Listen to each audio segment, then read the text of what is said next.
Why did that teacher get fired from your school? My freshman basketball coach, who was also a freshman football coach, got his 18-year-old senior girlfriend pregnant. Next year, the varsity basketball coach paid for all the basketball costs with his company and took all the fundraising money as reimbursement. People were not happy. This isn't so much why he got fired, but what he did when he got fired. So, a male teacher at my high school, call him Mr. M. Mr. M had worked at my high school for 30 plus years. He taught my eldest sister even, who is now in her 40s. He was like a founder of the place, in his own mind anyway.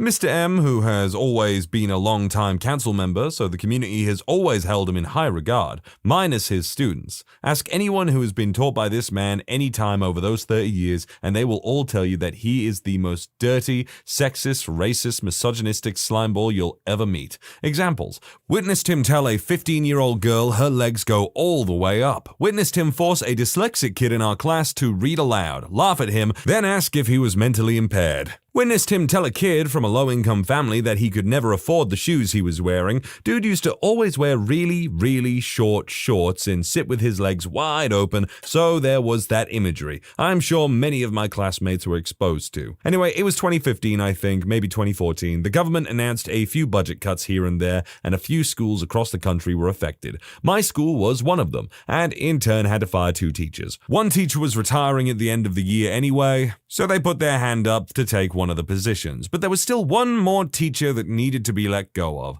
After months of delegation, kids complaining about all of their least favorite teachers, you name it, it was decided that Mr. M was to be let go. His work mostly focused on the council anyway, and he had reduced his teaching hours to part-time, so it made sense. But this is the weird part. Second to last day of the school year, during an award ceremony, a woman bursts through the doors mid-ceremony yelling, "There's a classroom on fire! Surprise, surprise! Whose classroom was it? Mr. M's. For some weird reason also, he had managed to park his car right up next to his classroom. Like, this wasn't a driveway where his car was parked. He never ever parked it there. No one put their cars there. Kids would damage them, but of course it too just happened to catch on fire as well. Not long after he emerged wailing and yelling about all his valuables that were still in the class